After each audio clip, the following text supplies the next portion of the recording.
इसमें पंक्तियां हैं बहुत सुंदर सुंदर। और आपको पता है ये गीत किसने लिखा था और किस संदर्भ में लिखा था? किसी को मालूम है? हाँ जी, हाँ बिल्कुल बिल्कुल। और इतना ही नहीं, उसके परिवार को उसके सामने मार दिया गया है ना। ये मेरे ख्याल से नॉर्थ ईस्ट में कहीं पर हुआ था। ओके, अभी मुझे एकदम से जगह सब याद नहीं आ रहा। जब उसको बोला कि अपने विश्वास को त्याग दे, नहीं तो तेरे परिवार को और तेरे को भी मार देंगे, तो उसने बोला कुछ भी हो जाए। और उसके बच्चे को, पत्नी को, मुझे सब इतना पूरा एग्जैक्टली याद नहीं है, एक एक को उन्होंने उसके आंखों के सामने मारा और खोल के रखा उसका आंख देख के। तब ये गीत वो गाने लगा कि कुछ भी हो जाए लेकिन मैं लौटूंगा नहीं। आमीन। ये होना चाहिए हमारा समर्पण। आमीन। जान भी जाए लेकिन पीछे नहीं मुड़ेंगे। आमीन। हालेलुया। आमीन आमीन। हालेलुया। हम जय से जय की ओर बढ़ेंगे। आमीन। हम विश्वास से विश्वास की ओर बढ़ेंगे। हम सामर्थ्य से सामर्थ्य की ओर महिमा से महिमा, अनुग्रह से और अधिक अनुग्रह वो देगा। आमीन। Hallelujah hallelujah hallelujah hallelujah. अब कुछ बहनों के लिए खास संदेश हम जो है हम उसमें प्रवेश करेंगे। हम अच्छा, ये सब तो गुजराती में लिखा था, मुझे तो नहीं समझ आया, लेकिन शुक्र है सिस्टर जी ने अंग्रेजी में एक भेज के दिया मुझे, तब मैं समझ गई कि एक वचन यहाँ पर लिखा गया है। वो कौन सा है आप बताइए? नीति वचन 14 का 1। कितने लोग जानते हैं उस वचन को? आप गुजराती में या हिंदी में जरा बोल दीजिए जोर से। हाँ, सामने ही लिखा, पढ़ दो।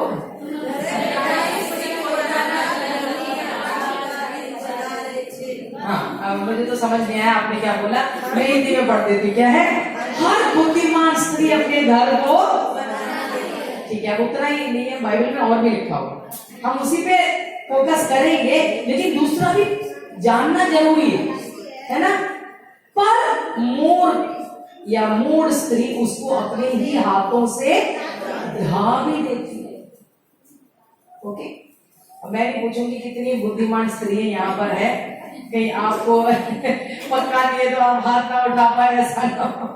लेकिन ऐसे लिखा है हर बुद्धिमान स्त्री अपने घर को बनाती है। Hallelujah hallelujah hallelujah. हमको हर एक को कैसी स्त्री बनना है? बुद्धिमान स्त्री। और बुद्धि के बारे में अगर समझना है, सीखना है, पढ़ना है, तो सबसे बढ़िया किताब है बाइबल। तो है, बाइबल के अंदर नीति वचन। वो किसने लिखा? सबसे अधिक बुद्धिमान एक व्यक्ति सुलेमान राजा ने लिखा। उसके पहले भी ऐसे किसी को बुद्धि में नहीं मिला, उसके बाद भी कोई इतना बड़ा बुद्धिमान नहीं रहा। अब वो चाहे सोक्रेटिस हो या जितने भी प्लेटो या करके जितने भी जो विश्व विज्ञान, जो क्या बोलते हैं उसको, फिलोसोफर्स रहे हैं। ओके, तो जो भी है, इतने बुद्धि के वचन इसमें लिखे। सच में हमारे रोज बरोज के जीवन में हम जो अपना सकते हैं उसको अगर हम सीखेंगे, लागू करेंगे, तो हम भी क्या हो जाएंगे? बहुत ही बुद्धिमान एक व्यक्ति या स्त्रियां, हम यहाँ बैठे तो हम स्त्री बन जाएंगे। Hallelujah hallelujah. ओके, सो हम कुछ बातों को हम देखेंगे। वैसे बहुत सारी बातें मेरे दिल में, लेकिन अभी कुछ बातों को, अभी मेरे पास जितना समय है तो हम कुछ बातों को उसके विषय में हम देखेंगे। ओके, तो मैं ऐसे सोच रही थी, कितने लोग बनना चाहते हैं बुद्धिमान स्त्री? बनना चाहते हैं? हाँ हाँ, देखो हम सब बढ़ रहे हैं। आज भी आप बुद्धिमान ही होंगे, है ना, लेकिन बुद्धि में बढ़ सकते हैं ना। कैसे मालूम बुद्धि में बढ़ सकते हैं? क्योंकि एक वचन में ऐसे लिखा है ना, याकूब की पत्री में लिखा है, अगर तुम्हें बुद्धि की घटी है, कमी है, तो इसका मतलब बुद्धि नहीं। ऐसा नहीं कि 1% की बुद्धि नहीं है, जैसे समझ लो 50% ही है, 40 ही है या 30 ही है या 75 है, तो हमको लगता है कि यार उसको ज्यादा बुद्धि है, मुझे थोड़ा कम, मुझे इतना समझ नहीं है ना। तो हम क्या कर सकते हैं? मांग सकते हैं, मांगना चाहिए। हम घटी में क्यों रहे? यहोवा मेरा, मुझे कोई, अरे परमेश्वर जब मेरा चरवाहा वो देने के लिए तैयार है, वचन कह रहे मांगो तो दिया जाएगा। तो हमको मांग रहा है प्रभु मुझे घर कैसा चलाना है मालूम नहीं, नई दुल्हन हूं मालूम नहीं। मेरे घर में भी आने वाली है एक बेटी, आने वाली है। 3 बेटों से परमेश्वर ने मुझे आशीर्वाद किया। अभी इस उम्र में एक बेटी मुझे मिलने जा रही है। अभी इधर मत देखना कोई, बड़ी बड़ी बने बनी बड़ी मिलने जा रही है, क्योंकि मैं पहले से बोल रखा है मुझे बहुएं नहीं, मुझे बेटियां चाहिए और मुझे बेटियां ही मिलेंगी। आमीन। हाँ नहीं, बहू वाला जो टर्म है, सास बहू, बड़ा बदनाम हो चुका है वो शब्द। तो मैंने कहा बहू सास की रिश्ता नहीं चाहिए मेरे घर में। मेरे घर में माँ और बेटी का ही रिश्ता होगा है। एनीवे, सो कहने का मतलब है कि क्या बोल रहे थे हम, देखो टॉपिक बदल गया ध्यान से उतर गया। ओके, हम ये कह रहे थे कि बुद्धि, हाँ, अगर नहीं दुल्हन है तो मालूम नहीं घर कैसे चलाना है ना, मालूम नहीं कैसे घर को अच्छे से रखना है, मालूम नहीं है ये सब चीज के लिए। अरे बच्चा, पहला बच्चा है, मालूम नहीं, अकेले रहते हैं, सास भी नहीं है, माँ भी नहीं है ना। अरे बच्चा रोया, मालूम नहीं अब उसको क्या लग रही, भूख लग रही है या उसको और कोई दिक्कत है, क्या है मालूम नहीं होता ना। जब पहला बच्चा होता है और इर्द गिर्द में अगर कोई बड़ा नहीं है, हमें मालूम ही नहीं बच्चा हो क्या रहा है, क्यों रहा है, वो क्या परेशानी है। तो हर चीज के लिए, बच्चे को कैसे बढ़ाना है, घर को कैसे संभालना है, एक अच्छी पत्नी कैसे बनना है, एक अच्छी माँ कैसे बनना है ना, या समझ लो सास बहू है तो एक अच्छी सास कैसे बनना है, अच्छी बहू कैसे बनना है, ये सब के लिए बुद्धि कौन देगा। कमी है, अगर आपको लगता है सब कुछ मालूम है तो बढ़िया है, लेकिन मुझे नहीं लगता ऐसा कोई भी व्यक्ति जो उसको मालूम है सब कुछ परफेक्ट है। नहीं, कहीं ना कहीं 10% तो कमी होगी सबके अंदर। तो हम प्रभु से, या कोई परिस्थिति आ गई, भी आज जैसे मैंने कहा एक परिस्थिति आ गई, सुबह मैं यहाँ पर हूँ, वो फोन करके मुझसे कुछ बोल रहे हैं, मैंने कहा मैं यहाँ पर हूँ, मैं अभी कुछ नहीं कर सकती इस विषय में। फिर मैंने मेरे हस्बैंड को फोन किया, मैंने कहा आप ऐसा ऐसा करके ऐसे आप कर, तो उन्होंने वैसे किया, तो क्या वो आफत क्या हो गया, टल गया। तो बुद्धिमान, बुद्धि प्रभु से मांग।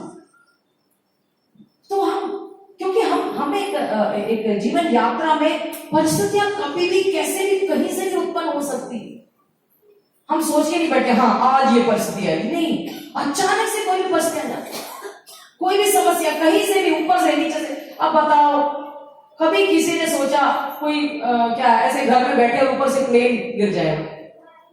हम तो पहले मजाक में, अरे छत थोड़ी गिर जाता है, छत थोड़ी तुम्हारी से, सच में छत गिर गया ना पिछले साल। लोग खाना खा रहे थे, कभी सपने में भी सोचा छत के ऊपर आके प्लेन गिर जाएगा और खत्म हो जाएंगे इतने सारे लोग। तो होने के लिए कभी भी हो सकता है, लेकिन बुद्धि परमेश्वर से मांगेंगे तो वो बताएगा निकास, कैसे इसमें से निकलना है। Hallelujah, hallelujah. तो एक बुद्धिमान स्त्री अपने घर को बनाते हैं। मैं शुरू में ही बोल दूं, पता नहीं कितना मुझे टाइम मिलेगा, क्योंकि दोपहर को भी इस सत्र उसके बाद खत्म। मेरे पास तो इतना कुछ बोलने के लिए 4 दिन बोल सकती हूँ, क्योंकि परमेश्वर ने सिखाया है। इसका मतलब ये नहीं कि मैं सब 100% सब अप्लाई करती हूँ, परमेश्वर ने वचन से सिखाया। मैं भी कोशिश कर रही हूँ बढ़ने के लिए और बेहतर बनने के लिए कोशिश कर रही हूँ, और सोचती हूँ साथ साथ में 4 लोगों को और भी बता दो, हम मिलकर बढ़ेंगे। आमीन, हालेलुया। और सुंदर सुंदर परिवार हम बनाएंगे। आमीन, हालेलुया। सामर्थी परिवार होने चाहिए हमारे। हाँ, मसीह समाज सामर्थी होना चाहिए। आमीन, जो अपने शहरों को, देश को बदल डाले, लेकिन पहले हमको बदल। आमीन, हालेलुया। तभी हम दूसरे को बदल सकते हैं। वैसे तो हम नहीं बदलते, परमेश्वर ही बदलता है, लेकिन हम एक बदलाव का एजेंट बन सकते हैं। हमारे द्वारा प्रभु कुछ कर सकता है। आमीन, हालेलुया। तो एक बुद्धिमान स्त्री तो क्या है, अपने घर को बनाती है। तो हम देखें, मैं जरा सोच रही थी प्रभु बाइबल में कौन कौन है बुद्धिमान स्त्री। जैसे ही बुद्धिमान स्त्री के बारे में हम सोचते हैं, तो मैं आपसे पहले सवाल करना चाहूंगी, आपके मन में कौन सी औरत आती है? यस, हाँ सही बोला। तो वैसे कोई गलत उत्तर नहीं है, बस हवा मत बोलना। अबीगेल, हाँ, रूथ, बिल्कुल सही जवाब है। दबोरा, एस्थर, हन्ना, हाँ, मतलब बुद्धिमानी है, बिल्कुल अपने बेटे को दिया, इससे बड़ी बुद्धि क्या हो सकती है। तो ऐसे कई सारी औरतें, लेकिन एक प्रसिद्ध औरत, मतलब बुद्धि के लिए, खास करके बुद्धि के लिए जो प्रसिद्ध है वो है अबीगेल। आंटी ने सही बोला, इन सबके पास बुद्धि थी, लेकिन जो टॉप नंबर 1 जो कहते हैं ना, मतलब जिसने अपने पति की जान बचाई, जो ज्यादा दिन रहा भी नहीं, वो उसकी वजह से नहीं था, वो उसके पति के मूर्खता की वजह से। बेचारे को हार्ट अटैक भी हो गया जैसे ही उसने सुना उसकी बीवी ने क्या किया। बीवी ने बचाने की कोशिश करी थी, लेकिन वो इतना एक नंबर का मक्खी चूस था कि जैसे उसने देखा कि उसकी बीवी ने क्या किया, तो वो बेचारा सह नहीं पाया। हाय, मेरा इतना सब दे दिया उसने करके, उसका हार्ट अटैक हो गया। एनीवे, तो वो तो उसकी बीवी का लेना देना नहीं, बीवी तो बचा ही रही थी उसको। बुद्धिमान एक और जिसने अपने पति के जान को, और उससे बढ़कर दाऊद राजा को ब्लड शेड से, यानी लहू बहाने से बचाया। उससे भी बड़ी बात थी, है ना। पति को तो बचाया, बच भी गया, लेकिन उसकी मूर्खता की वजह से वो मर गया, वो बात अलग है, वो उसके लिए उसको दोष देने की जरूरत नहीं है। लेकिन उसने दाऊद को एक बड़ी गलती करने से बचाया, समझ रहे? नहीं तो उसका भी लहू उसके हाथ में लग जाता। ओके, क्योंकि दाऊद निकल गया था अबीगैल के पति को मार डालने के लिए, खत्म करने के लिए। तो ऐसी औरतें हम बन जाए, अगर ठीक है, अगर मैं लगा रही, अगर आपको लगता है आपका पति कुछ गलत निर्णयों को लेते हैं, इतने समझदार नहीं है जितना होना चाहिए एक पति या पिता होगा, अगर आपको लगता है आपको थोड़ा सा ज्यादा बुद्धि प्रभु ने आपको दिया है, तो आप पति पर दोष ना लगाए, ये नालायक पति, बेवकूफ आदमी है। नहीं, हम क्या करें, उन समयों में उनका साथ देकर उनको सही सलाह दें, उनके विरोध में ना खड़े हो, लेकिन सही सलाह देकर, है ना, प्यार से। ये नहीं कि आओ मलाइक मैं बताती हूँ क्या करना है, ऐसे नहीं, है ना। चलो कुछ ना कुछ ऐसे प्रेम से, आपको पता है ना, हमें तो सबको पता है, मुझे बताने की जरूरत नहीं, आप अपने पति को कैसे समझा सकते हैं। हर पति को पता होता है कि पति को कैसे पटाना है ना, कैसे समझाना है ना, मालूम है किस भाषा उनको ज्यादा समझ में आती है, ठीक है। और सबसे बढ़िया तरीका मैं सबको बताती हूँ, पहले तो उनको भूखा रखना नहीं, अच्छे से खिला पिला के पेट जब भर जाएगा, तृप्त हो जाएंगे, तब मैं कहती हूँ कुछ भी बोलो सुन लेंगे। गलत चीज के लिए नहीं, अच्छी चीज के लिए, समझ रहे, है ना। गलत सलाह देने के लिए नहीं, लेकिन अच्छी सलाह देने के लिए। एक पति को तृप्त करना बहुत जरूरी है, क्योंकि वो भूखा घुस के आ रहा है घर से, दफ्तर के पूरा काम करने के बाद उसके शुरू हो गए, थप्पड़ ना मारे तो आप सौभाग्यशाली हो, ठीक है। मैंने ये सब गलतियां करी, थप्पड़ नहीं मिला है मुझे, मेरे पति ने कभी थप्पड़ नहीं मारा, लेकिन मुझे नहीं, शुरू में नहीं जब क्या बोलते दुल्हन थी तो मुझे पता नहीं था सब। फिर मैंने एक दिन उनसे ही पूछ लिया, बेवजह गुस्से क्यों हो रही? फिर उन्होंने कहा मेरे को ना भूख लग रहा है, क्योंकि उनको भी नहीं समझ आ रहा, कोई वजह ही नहीं गुस्सा करने का, मैंने तो कुछ भी नहीं किया, अभी तो कुछ हुआ भी नहीं, आप गुस्सा क्यों? कहते तू इतना कुछ भाषण देने से पहले या कुछ भी घर की जरूरतें बताने से पहले तो मेरे को भूख लग रही है यहाँ पर, है ना। तो फिर उन्होंने मुझे, जब भूख लगती है ना मेरे को गुस्सा आता है, फिर मैं समझ गई इनको खिला पिलाने के बाद ही भैया घर में दाल नहीं है, आटा नहीं है, जो भी है तुमको बोला करो, समझ रहे। और ये सही बात है, आप ट्राई करके देखिए। अभी तक जिन्होंने ट्राई किया मैं हाथ नहीं उठाऊंगी आपसे, मैं तो बोल देती हूँ, मेरे को ऐसे शर्म नहीं है, क्योंकि अपनी सही अवस्था बताएंगे तभी तो किसी को कुछ सीख मिलेगी, है ना। तो तब सारी पत्नियों को ऑफिस से आती उनको खिलाओ पिलाओ, कुछ चाय दो, पानी दो, जब थोड़ा रिलैक्स हो जाए फिर कुछ घर में कमी है तो बताओ ना, है ना, ऐसा करें। ओके, तो कहने का मतलब प्रभु हमें क्या है, बुद्धि देता है हर बात में प्रभु हमें बुद्धि देगा, हालेलुया। तो अभी ये हमारे पति को जैसे मैंने कहा, देखो प्रेरितों के काम में हम देख रहे एक पति पत्नी अनन्यास और सफीरा। अब मुझे नहीं पता किसने पहले योजना बनाई, किसी एक के तो अंदर आई होगी, या तो अनन्यास के अंदर आएगा या सफीरा। अब सफीरा के अंदर ही आया तो फिर उसको तो बोलने का मतलब ही नहीं है। समझ लो अनन्यास के अंदर ये ख्याल पहले आया कि चलो हम थोड़ा पैसा अपने पास रखकर बोल देंगे कि सारा हमने दे दिया। तो सफीरा को क्या करना चाहिए था? साथ नहीं देना चाहिए था, इस काम में साथ नहीं देना चाहिए। क्या होना चाहिए? देखो ये गलत चीज है। अगर आपको चाहिए, हमें जरूरत है, ठीक, पैसा तो पहले भी उनका था, जमीन तो पहले भी उनकी थी, बाद में भी सब है, और कोई रूल थोड़ी था कि सब अपना जमीन बेचो और पैसा पूरा लाके दो, कोई जरूरी नहीं था, जिसका मन करे वो कर सकता था। अब इन्होंने जमीन बेचा, पैसा मिला, वो जाके बोल देते 50% हमने रख लिया, हमको कोई जरूरत है, हम 50% दे रहे। तब अरे वो नहीं भी देते तो भी कोई दिक्कत नहीं, 50 नहीं देते, 10 नहीं देते तब भी कोई दिक्कत नहीं थी। लेकिन उन्होंने क्या किया? झूठ बोला, दिखावा किया, सब कर रहे हमको भी करना है। और फिर जब पतरस ने पूछा सारा पैसा है, तो उन्होंने बोला हाँ पूरा पैसा।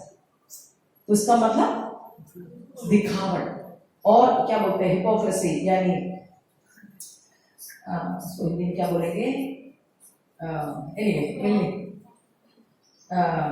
मतलब अंदर कुछ बाहर कुछ,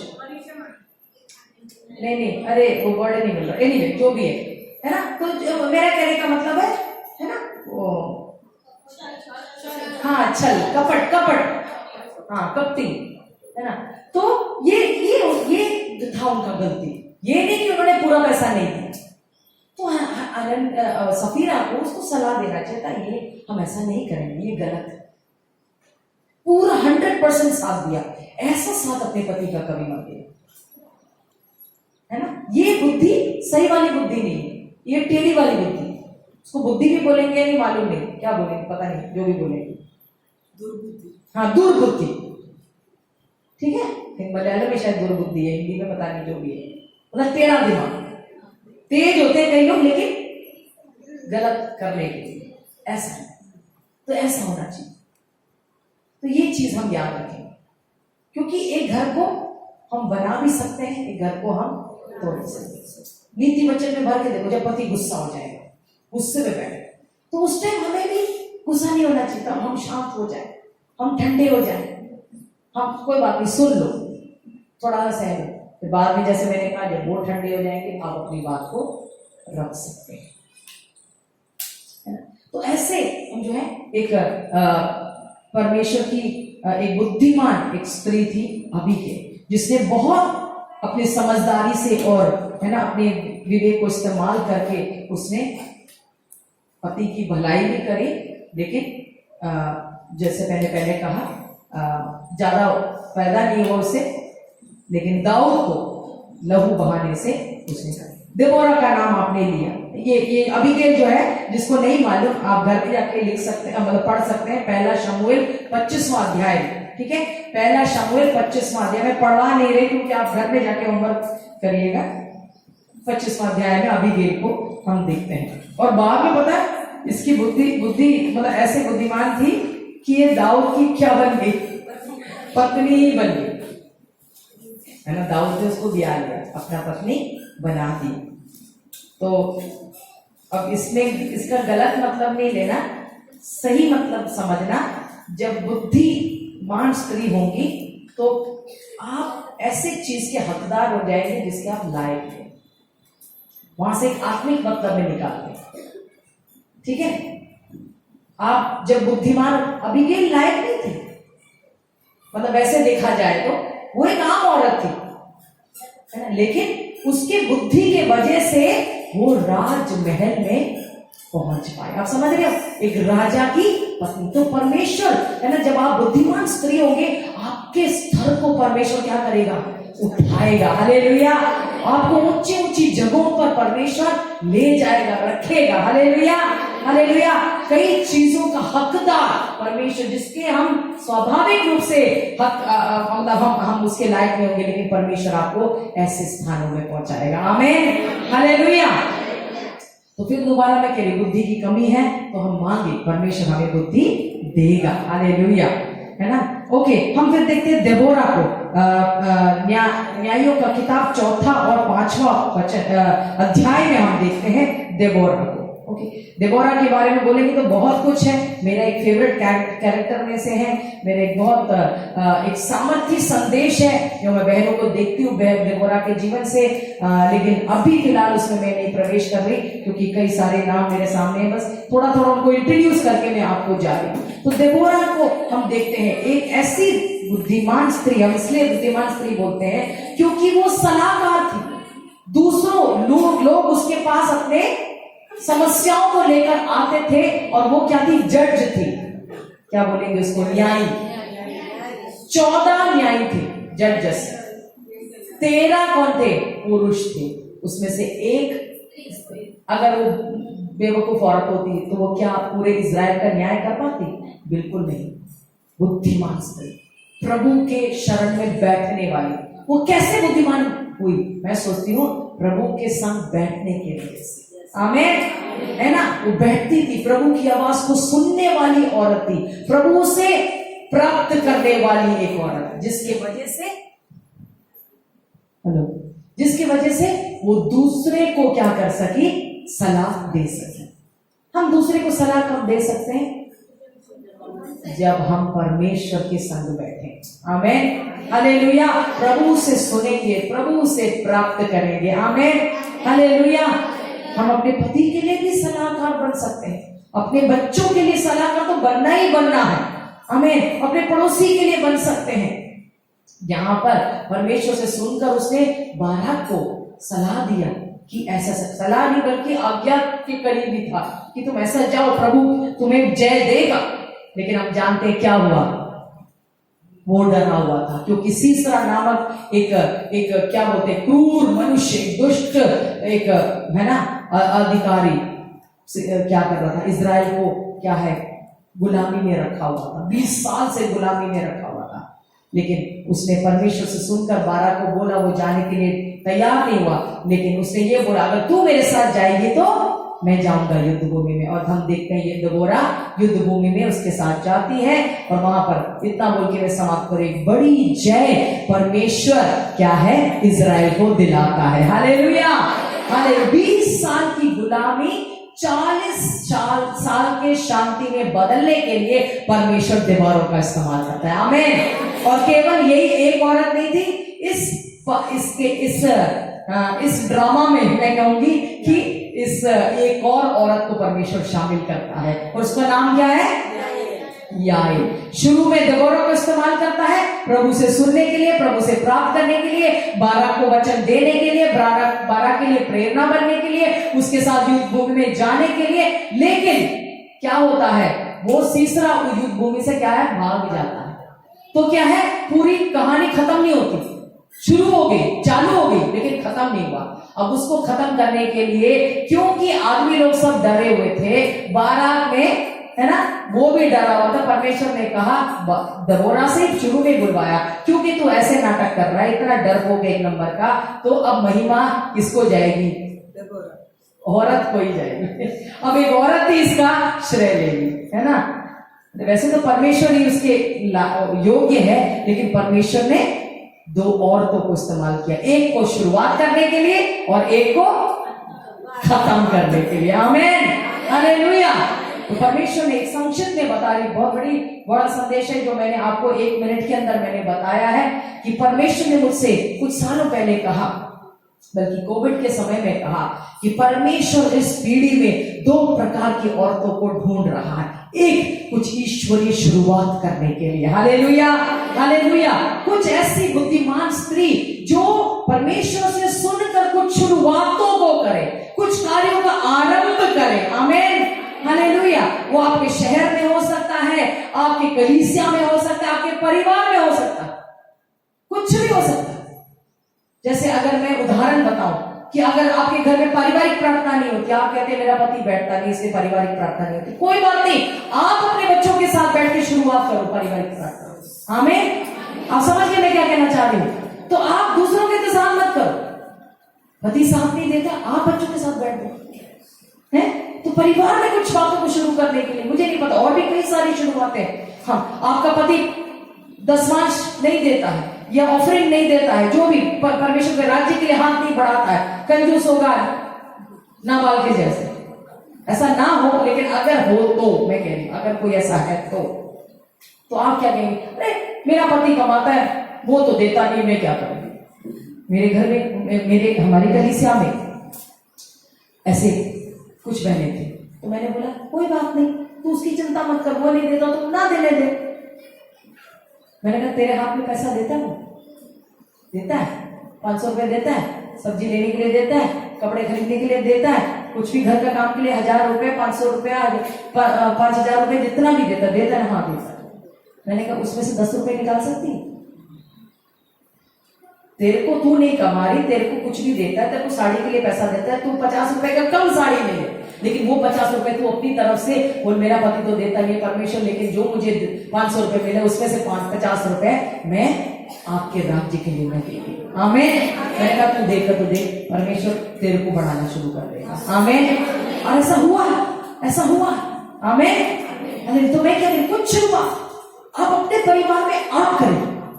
हालेलुया। ये परिवार है, कुछ आरंभ है जो आप कर सकते हैं। बच्चों के साथ बिठाना, उनको शिक्षा देना। आपका पति नहीं सिखाता होगा, आप बोलते होगे अरे बच्चों को समझाओ ना, अरे बच्चों को समझाओ ना। अरे वो नहीं समझाते, आप समझाओ ना।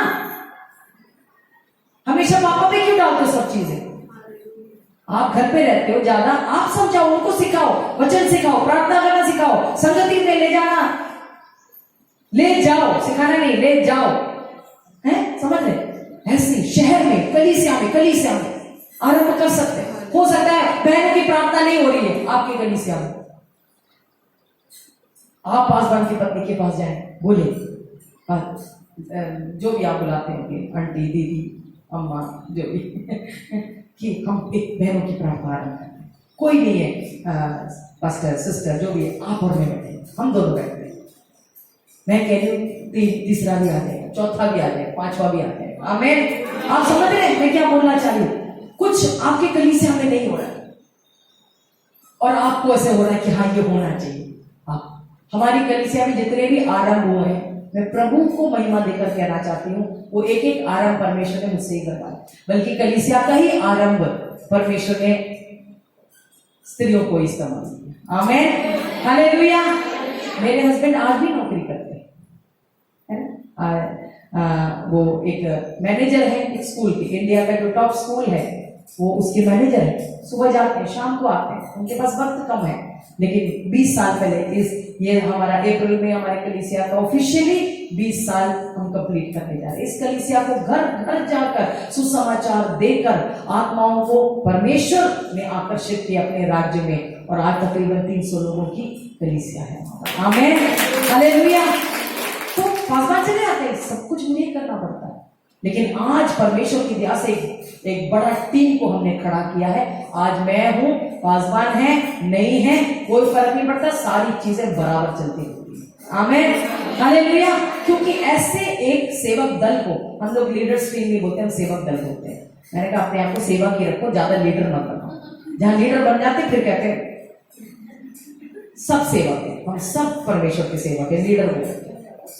तो सेवक दल को हमने तैयार किया, उसमें जिसमें पति भी है, पत्नियां भी हैं, परिवार है, बच्चे हैं, जवान भी, बच्चे नहीं जवान, जो कहते हैं जवान बच्चे जो हैं वो बहुत अच्छे, अनेकों वर्शिप लीडर हैं, है ना, प्रेयर लीडर्स हैं। हमारी बहनें तो एक से बढ़कर एक मीटिंग चलाने के लिए क्या बोलते हैं, निपुण, प्रचार, मेरे से भी बढ़िया प्रचार करने वाली बहन, बस उनको मौके की देरी। इसलिए मैं नहीं करती मेरी मां का प्रचार, मैंने कहता तुम ही करो, तुमको परमेश्वर ने तैयार कर दिया, तुम करो। कब भी कहता कहता अरे बहुत दिन हो गया, साल में एक बार कुछ मैं वर्शिप लीड करती हूँ अपने कलीसिया में। कहते बहुत टाइम हो गया, आप दुनिया भर में जाते हो, कभी यहाँ भी कर लिया करो। इसलिए नहीं कि मुझे करना नहीं, मैं चाहती हूँ कि अगली पीढ़ी, उसकी भी अगली पीढ़ी मेरे जीने से, मेरे मरने से पहले खड़ी हो जाए। ये नहीं मरने के बाद अब कलीसिया कौन चलाएगा। समझ रहे हैं? मेरी कमी वहां महसूस ही नहीं होती है, मेरे को खुशी है इस बात में। मेरे को नए कई लोग तो जानते भी नहीं है वहां पर कि पासवान की पत्नी, क्योंकि मैं तो गाय में रहती हूं, लेकिन कभी कुछ नहीं। हालेलुया। हालेलुया कहने का मतलब है कि ऐसा परमेश्वर हमें बुद्धि देगा। कलीसियाओं में कई आरंभ हुआ। मैं सोना इतना पसंद करती हूँ, नींद सोना मतलब कहना वाला सोना नहीं, आपको एकदम से वो मन में आएगा, मैं तो नहीं जानती। सोना मतलब नींद। सुबह सोती, दोपहर को सोती, रात को सोती, और क्या टाइम बचा हो बताओ। हैं? सुबह को भेज के सबको भेज के सोती, दोपहर को तो सोती और रात को तो वैसे ही सोती। ऐसे सोंदू एक नंबर की हैं। ऐसे मेरे को बचपन में डराते थे मुझे कि यीशु मसीह आएगा बादलों पर, तू ही फूंकेगा तो सोती रह जाएगी, तू यही रह जाएगी। ये डराते थे मुझे और मैं जल्दी आती थी। मैं प्रार्थना करती, प्रभु मेरे कान सुनाई देना, तू ही प्रभु मुझे लेकर जाना, मुझे छोड़ के मत जाना। सच बच्चे है ना, विश्वास कर लेते हैं बहुत। लेकिन मैं आपको बस बता रही हूँ, परमेश्वर ने कहा एक अच्छा बात है मेरे अंदर, अच्छा गुण है कि परमेश्वर कुछ भी बोलेगा तो वो करना है। अब उसके लिए कितना भी कीमत चुकाना पड़े, कितना भी रिस्क लेना पड़े, मुझे उससे कोई मतलब नहीं है। अगर मैंने सुना है कि परमेश्वर ने कुछ बोला है कि ये करना है, अब चाहे वो मेरे जीवन में हो, मेरे परिवार में हो, मेरे कलीसिया में हो, मेरे शहर में हो, मेरे देश में भी कुछ क्यों ना हो, वो तो करना ही करना है। आप समझ रहे? तो परमेश्वर ने मुझसे ही बोल दी, भोर की प्रार्थना शुरू करो। मैंने कहा प्रभु रात की रख लो, भोर की मत रखो प्लीज, क्योंकि मैं सुबह नहीं उठ पाती। रात को फिर भी मैं बैठ जाती हूँ, नाइट प्रेयर में बैठ सकती हूँ, लेकिन भोर की प्रार्थना भैया मुझे मत किया, मैं सुबह नहीं उठ सकती। प्रभु ने कहा शुरू करना पड़ेगा। बहुत परमेश्वर से लड़ी झगड़ी, प्रभु पासवान को बोला ना, उनसे बोला, और वो सुबह उठ जाते, उनकी तो नींद आराम से टूट जाती है 4 बजे 5 बजे से। मेरा बस चले, मैं तो 8-10 बजे तक सो गया, लेकिन मजबूरी थी, बच्चों को भेजना है, पति को भेजना, और जैसे ये निकले वापस बिस्तर ऐसे। आप समझ रहे हैं? लेकिन प्रभु ने ऐसा मुझे ट्रेन कर दिया। प्रभु ने बोला तो सुनना ही पड़ेगा, मुझसे ही बोला, जा कलीसिया में जाके, घर पे भी नहीं, तो उस टाइम तो ज़ूम भी नहीं था, सब तो बहुत पहले की बात है, कोविड से सब बहुत पहले की बात। चर्च में जाकर, अब ठंड हो, गर्मी में तो आसान है, ठंड में हमारे वहां तो ठंड में, यहाँ पर भी ऐसे ही होगा, 7:30 बजे लाइट आती है, 7 बजे या कम से कम 7 बजे, मुझे 7 नहीं, अभी ठंड में सब 7:30 बजे जाके लाइट चर्च में जाके कब आज ही चल, लेकिन आजकल थोड़ा ज़ूम में चलता है। कहने का मतलब ये शुरुआत, आपको क्या कह रही है, कई चीजों का शुरुआत प्रभु करवा सकता है।